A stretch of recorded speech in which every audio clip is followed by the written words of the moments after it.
Matapos i-anunsyo ng Vice Presidente ang planong tumakbo sa 2028 presidential elections, sinabi ngayon ng Pangulo na may mga kinakausap na siyang posibleng i-endorsong maging kapalit pagkatapos ng kanyang termino.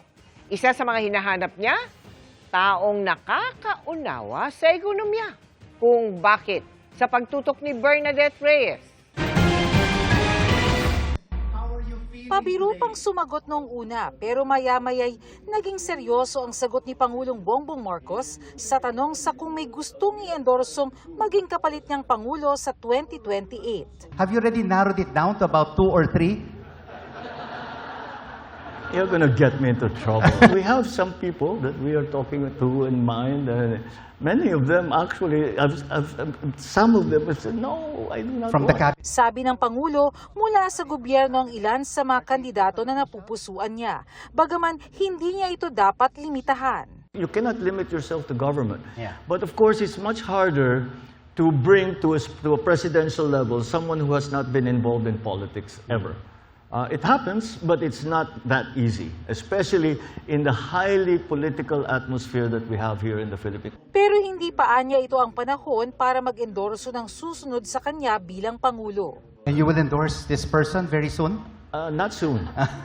Not soon. Not soon. The timing is everything. Ayon kay Pangulong Marcos, mahalaga ng susunod na Pangulo na kakaunawa sa usaping may kinalaman sa ekonomiya. Halimbawa na lamang, kailangan may kakayanan na makalikha ng mga bagong trabaho at may kaalaman kung paano mapapanatiling mababa ang presyo ng mga produkto at serbisyo. Number one, somebody who understands economics. Someone who thinks about productivity. Those are the kind of people that you need, that we need, are the people who actually are thinking about not politics, but how to make the country better.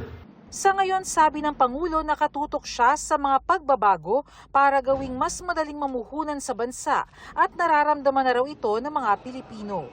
I'm here to do these structural changes so that the Philippines becomes more investment friendly.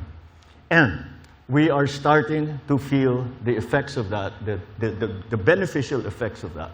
If we do not elect a like-minded president in 2028, all of these will just go by the wayside. Para sa GMA Integrated News, Bernadette Reyes, nakatutok 24 oras.